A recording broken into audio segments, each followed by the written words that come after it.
পাকা হোক তবু ভাই পরেরও বাসা, নিজ হাতে গড়া মোর কাঁচা ঘর খাসা। ছোটবেলায় কবি রজনীকান্ত সেনের লেখা বাবুই পাখির এই কালজয়ী কবিতাটি পড়েননি এমন মানুষ হয়তো খুঁজে পাওয়া ভার। কিন্তু কবিতার সে উমর বাণী যে এক প্রবাসীর বাস্তব জীবনে হুবহু মিলে যাবে তাকে ভেবেছিল অন্যের অট্টালিকায় থাকার চেয়ে নিজের তৈরি করে ঘরেই যে পরম শান্তির। শুনতে অবিশ্বাস্য মনে হলেও মাত্র 1% সরু জমিতে ব্যতিক্রমী এক বসত ঘর বানিয়ে কবি রজনীকান্তের সেই বাবুই পাখির রূপকেই যেন বাস্তবে ফুটিয়ে তুললেন সৌদি প্রবাসী মোহাম্মদ শাহজালাল। প্রস্থে মাত্র 5 ফুট আর দৈর্ঘ্যে 85 ফুট।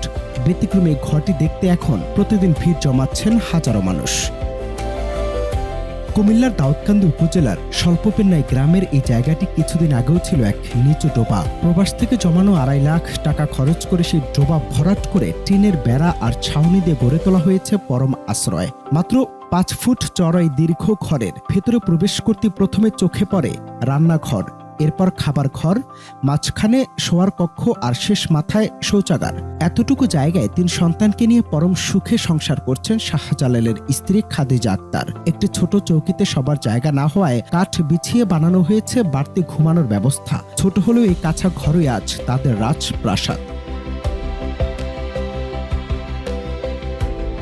তবে 5 ফুট ঘরে মাথা গোজার পেছনের গল্পটা মোটেও সহজ ছিল না। 2013 সালে বিয়ের পর মাইক্রোবাস চালিয়ে সংসার চালাতেন শাহজালাল। 2015 সালে প্রথমে ইরাক যান, এরপর দেশে ফিরে পৈতৃক ভিটায় ঘর তোলার চেষ্টা করতেই প্রতিবেশীদের একাধিক মামলার শিকার হন। আইনি লড়াইয়ে সর্বশান্ত হয়ে স্ত্রী সন্তানদের নিয়ে কখনো আত্মীয়ের বাড়ি, কখনো খোলা আকাশের নিচে কাটাতে হয়েছে মানবেতর দিন। শেষমেশ 2020 সালে সৌদি আরবে পাড়ি জমিয়ে মাথার ঘাম পায়ে ফেলে জমানো টাকায় চলতি বছরের জুন মাসে গড়ে তোলেন নিজেদের এই স্থায়ী ঠিকানা।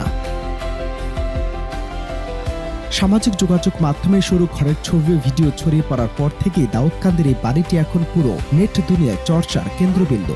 স্থানীয় ইউপি সদস্য ও প্রতিবেশীরাও দীর্ঘদিনের ভাসমান একটি পরিবারের এই স্বপ্ন পূরণে বেজায় খুশি। লাখ লাখ টাকার জাঁকজমক না থাকলেও প্রবাসীর ঘামে অর্জিত 3.5 হাত চওড়া নিটি আমাদের আবারও মনে করিয়ে দিল পৃথিবীর সব ঐশ্বর্য একদিকে আর নিজের কষ্টার্জিত আস্থানায় এক চিলতে শান্তির ছায়া অন্যদিকে।